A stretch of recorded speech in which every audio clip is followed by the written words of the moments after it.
तो चलिए उस बीच आगे बढ़ेंगे। एक बड़ी खबर आपको बता दें, भारत ने नेपाल को बड़ा झटका दिया है। नेपाल से एक्सपोर्ट होने वाली बिजली पर रोक लगा दी गई है। बांग्लादेश को 20 मेगावाट बिजली बेचना चाहता है नेपाल। नेपाल और बांग्लादेश के बीच ये डील हुई है। नेपाल के लिए ये डील फायदेमंद थी, नेपाल की अर्थव्यवस्था को नई रफ्तार से मिलती, लेकिन भारत ने इस पर ब्रेक लगा दिया है। बांग्लादेश को 20 मेगावाट बिजली बेचना चाहता है नेपाल, लेकिन भारत ने इस पर रोक लगा दिया है।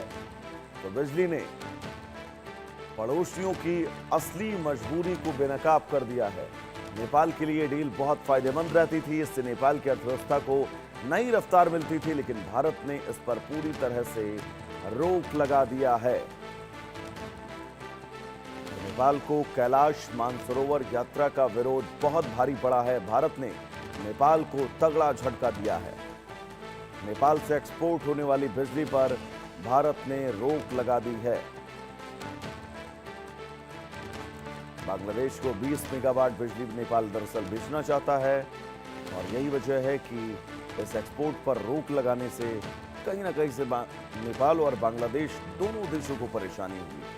नेपाल के लिए डील बहुत फायदेमंद रहती थी क्योंकि सस्ती बिजली वो महंगे में बेचता था आगे, लेकिन अब इस डील पर रोक लगने से नेपाल के लिए, वहां की अर्थव्यवस्था के लिए चुनौतियां बढ़ने वाली हैं।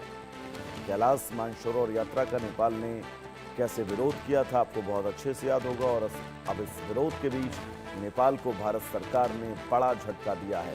नेपाल से एक्सपोर्ट होने वाली बिजली पर भारत सरकार ने रोक लगा दी है। दरअसल बांग्लादेश को 20 मेगावाट बिजली नेपाल बेचना चाहता है, लेकिन भारत सरकार ने इस पर रोक लगा दी। नेपाल और बांग्लादेश के बीच ये डील हुई है, इससे नेपाल की अर्थव्यवस्था को मोटा मुनाफा मिलता, लेकिन फिलहाल अब इस डील पर रोक लगा दी गई है।